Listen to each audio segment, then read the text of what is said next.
Being a kid who liked Marvel Comics was rough.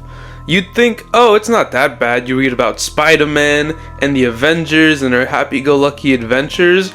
But then the 2000s and 2010s came around, and there must have been something in the tap water at Marvel because Ultimatum showed up with some of the most gory, gruesome deaths of characters who just did nothing to deserve it. Like, what the fuck? Wasp was the only sane member of the Ultimates. The 2010s brought Deadpool Kills the Marvel Universe, a misery fest where our heroes pathetically get killed off in ways that just make you feel empty inside after reading. If you actually like this comic, I don't want to affiliate with you. Stay away from me, freak! And of course, there's what we're gonna talk about, Marvel Zombies. This messed me up as a kid. Trigger warning, of course. Only if you're a fucking pussy. You fucking pussy! When I was a wee lad, I had a tablet, and on that tablet there was this app where you can buy books and stuff. Obviously I didn't look at any of the books, I looked at the comics, which they also had. They had a thing where you could read the first few pages of a volume, and I would abuse the hell out of that. I kept seeing these terrifying covers for Marvel Zombies because you freaks made that shit a top seller, so it would be one of the first things that would show up when you'd search for Marvel Comics. But we're getting ahead of ourselves. What is Marvel Zombies, and how did it start? Well, like all horrifyingly dark concepts at Marvel, we gotta take a trip to the Ultimate Universe. I'm sure everyone watching knows what the Ultimate Universe is, but just in case, Ultimate Marvel was an early 2000s fresh start universe that ran concurrently with the main 616 comics to try and bring in new readers. There, you got it! Obviously, as the Ultimate Universe took off, people started asking about a crossover between the Ultimate and 616 universe. For the longest time, Marvel Comics claimed that that's a crossover that would never happen. But things started to look like they were gonna turn around in Ultimate Fantastic Four issue 21.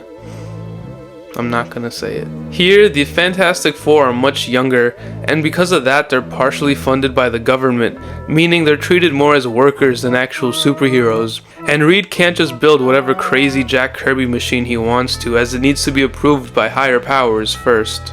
Reed's pretty upset about his place in life, and retaliates by working on a machine that teleports anyone through different dimensions.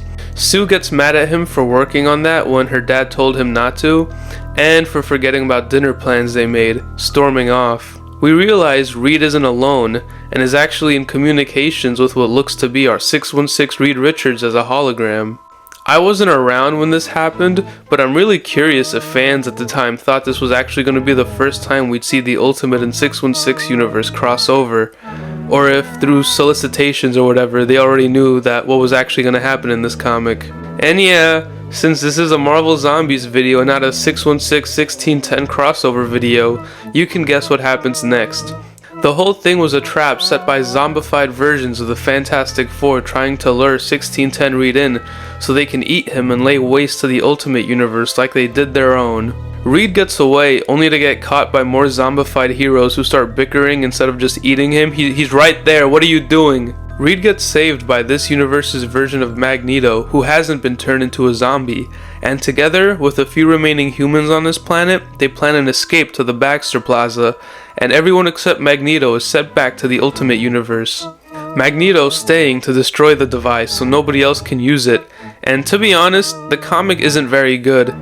I'm just covering it to introduce the concept of Marvel Zombies. This was their first appearance. The writing is pretty unimpressive, with the members of the Ultimate Fantastic Four having no real reaction to seeing such a twisted and dark world that mirrors their own. They just keep being their normal quippy selves, which I find odd. And the comic is drawn by that one artist who traces porn, you know the one. So yeah, the art's not really that scary either. But from this, we get the actual Marvel Zombies comic, and here's where things get really fucked up.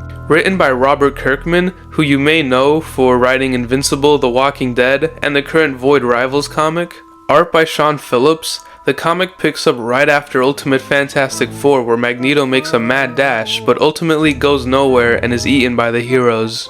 The art here is just so grim. The background of a completely ravaged New York City, with those greens and grays in the sky that make everything look kind of foggy and dreary.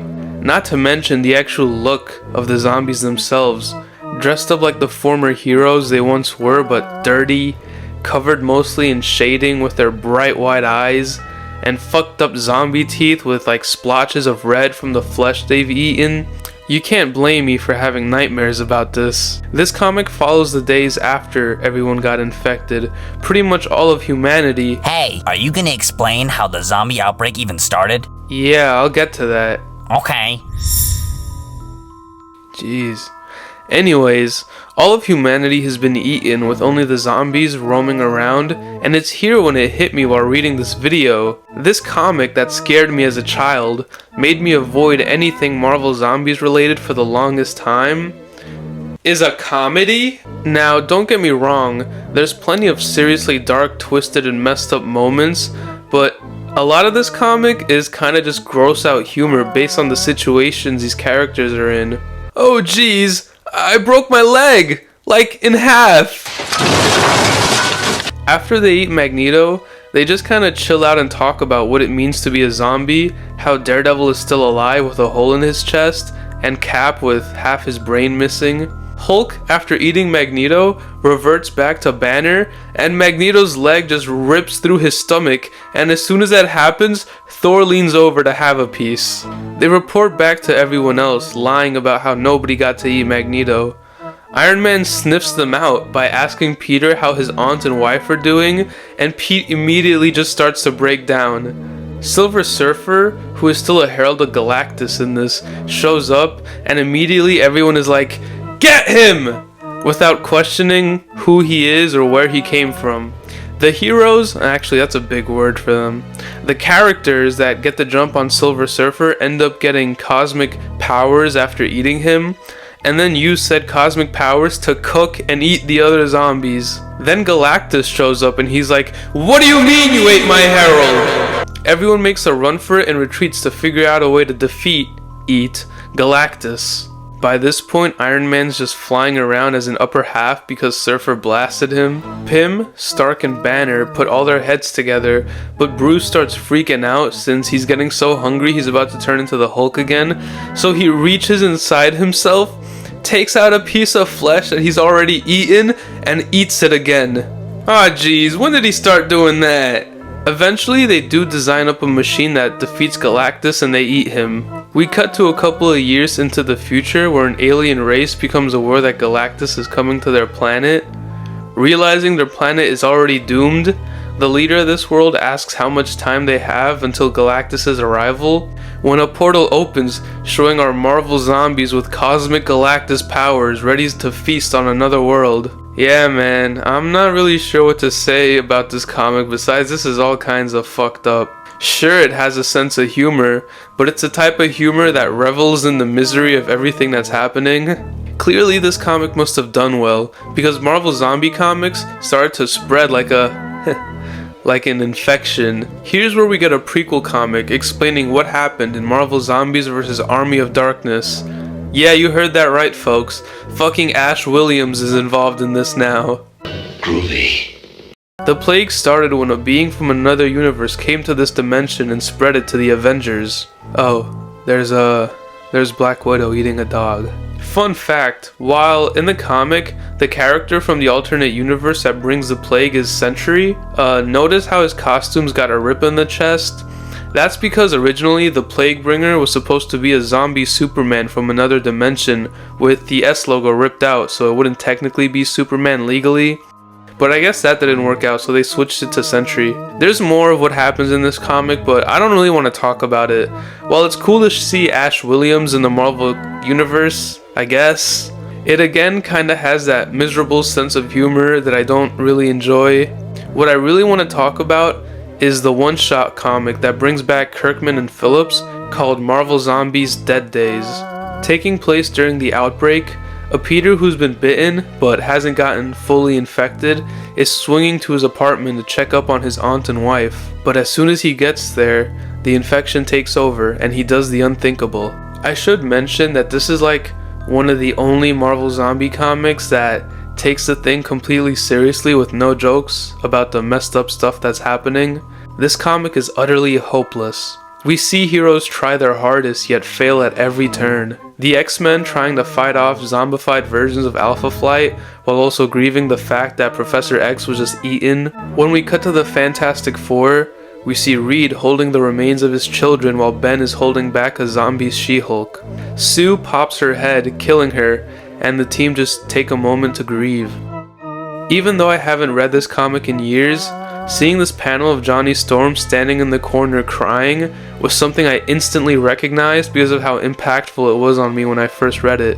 The heroes that haven't been infected meet on the helicarrier to devise a plan, but nothing works. One by one, they all get picked off. Reed Richards invites his family to his study room, where he discusses how he believes there is no way to fight off the zombie infection. It is inevitable, and that if it really is inevitable, it's better to accept what's coming than to try and prevent it.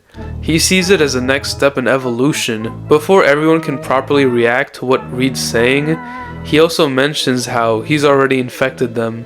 Ben, Johnny, and Sue start to turn, and then infect Reed, who welcomes them with open arms. And the comic ends with the Fantastic Four spreading the infection to the last remaining heroes aboard the helicarrier. This is the comic that gave me nightmares. I don't remember most of my dreams. Hell, I barely even remember this one. But this is like one of 5 dreams that I've ever had in my life that I do remember. I was hiding in the closet in my room crying, and my parents were hiding in the closet in their room, probably doing the same. I was just sitting there in the darkness while outside my house were all the Marvel zombies just killing and feasting on everyone in my town. But this is far from the end of Marvel Zombies. It got a bunch of sequels where eventually the zombies stop being hungry and how they deal with that. Zombie Giant Man kinda becomes the main villain, while Zombie Spider-Man goes on a twisted redemption arc where he finally puts an end to the zombie plague, killing himself in the process. There's no denying the popularity and impact Marvel Zombies had on the comic book reading audience. Not only were there all those sequels, but there were Marvel Select figures, fan films, a freaking What If episode about it, which was low-key mid as hell. Oh, watch out! She's a man-eater! And a reboot in 2020. There's also like a fan-made trailer for the comic. That's crazy to me. Like, what other comic series has that? I think some of the popularity has to come from a place where it's just so disturbing and messed up that you can't look away. Or maybe you're genuinely just a freak who enjoys this stuff. I'll never forget being a kid reading these comics through YouTube videos that would post every page, and the subsequent nightmare of me trying not to get eaten by fucking zombie Captain Britain or something. And while Marvel Zombies will live on with its 2020 reboot and a Disney Plus show that it's getting, why? To me, nothing will hit the same as the work done by Kirkman and Phillips, and I have no interest in reading or watching anything else. I can't exactly say I recommend any of these, but if you want to feel an empty, hopeless pit in your stomach, then definitely check out the Marvel Zombies Dead Days one-shot. I'd be lying if I said revisiting this, I didn't feel the pit in my stomach that I felt as a kid reading this for the first time. So yeah, thank you for watching and have a happy Halloween. I am Count Dracula. I want to drink your motor oil.